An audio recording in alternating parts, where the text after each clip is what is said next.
I've always had a problem not being early for school. I'm usually late for everything. Dates, school, classes, church, literally everything.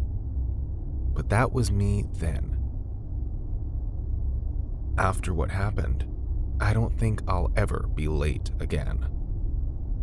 The universe is a cruel teacher and cured my late coming by literally taking me out of this world.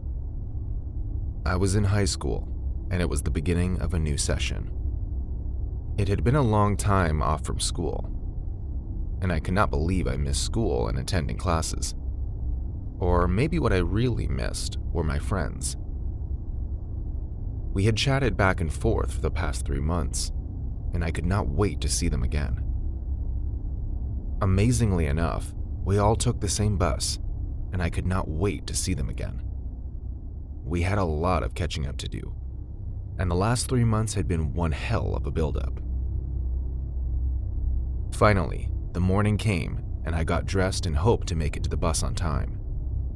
To the best of my knowledge, I was going to be on time and finally see my friends. It was exactly 8:15 a.m. when I made it to the bus stop, and I waited, praying and hoping that the bus had not gone already. It didn't look good, because the entire bus park was empty.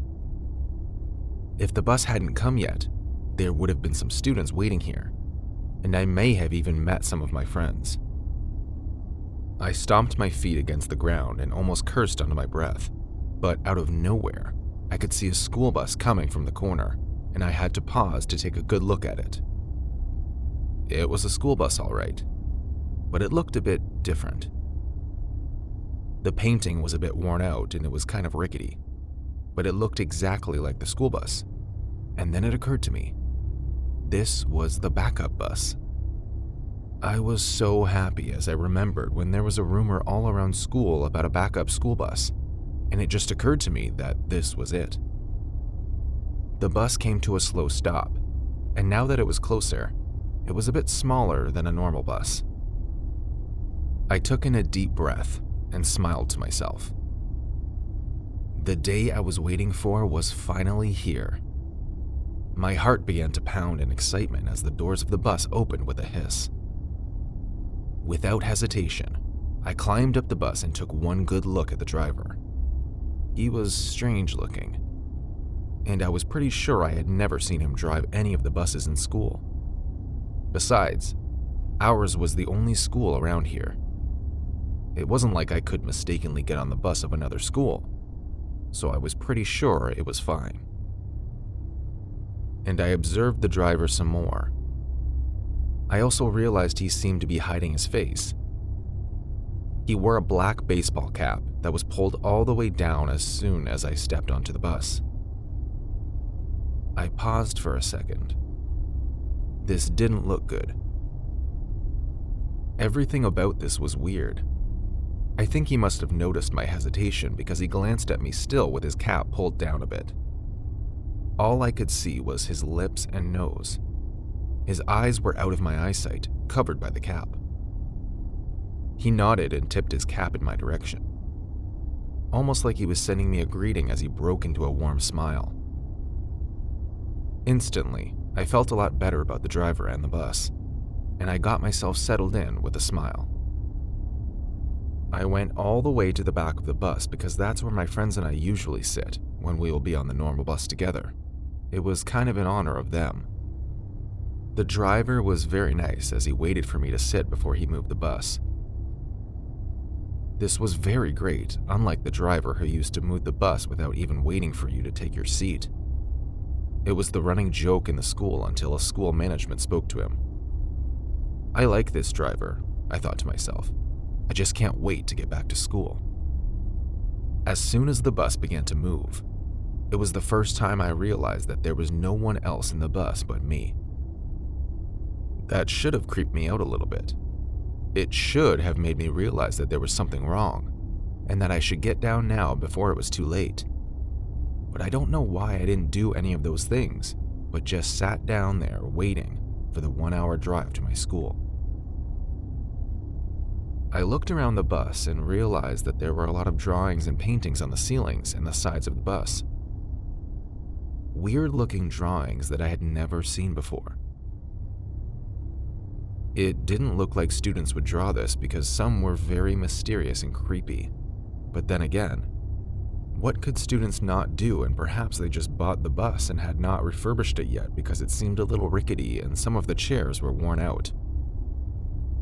When I think back, I don't know why I didn't consider all these signs. They were so clear, so obvious. Right there under my nose, and yet I kept making excuses for it.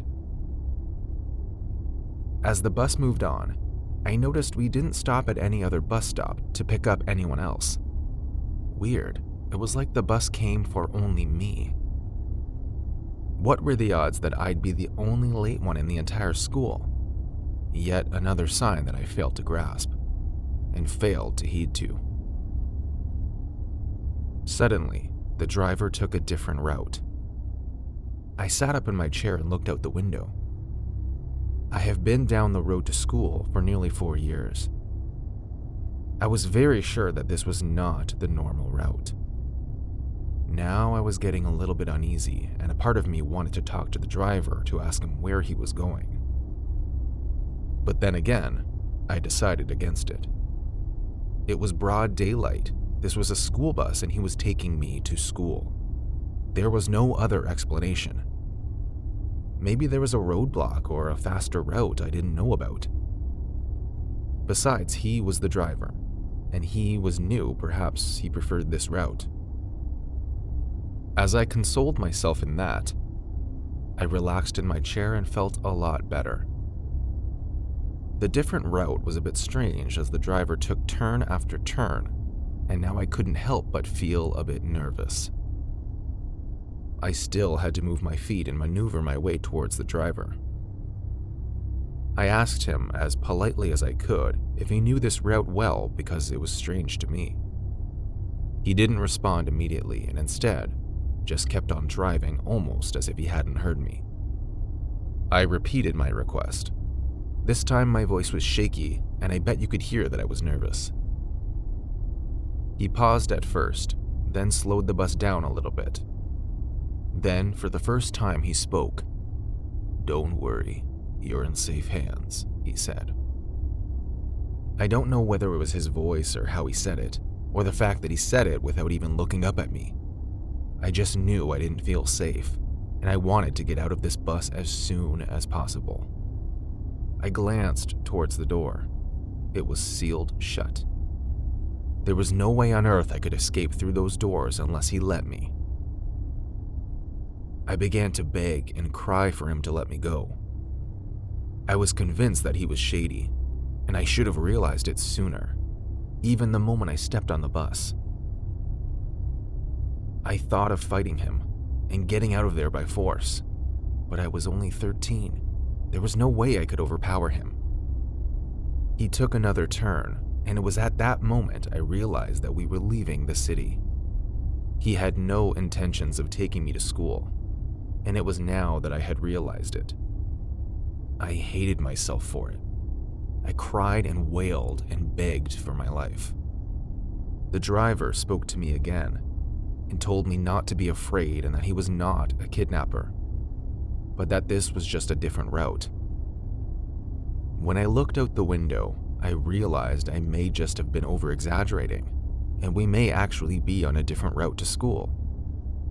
I glanced at my watch and realized that we were late already. School started 30 minutes ago. I was already beginning to see familiar places and buildings. Then I relaxed. We're on the right path, or so I thought. Just then, my phone beeped in my pocket. It was my friend and she was asking where I was. I smiled and texted her back, telling her I was on the back of the bus. But there was no reply for a few moments until I saw that she was typing. I looked at the driver's reflection in the rearview mirror. At that moment, he looked up at me through his mirror and gave me a sly smile that looked odd and evil at the same time.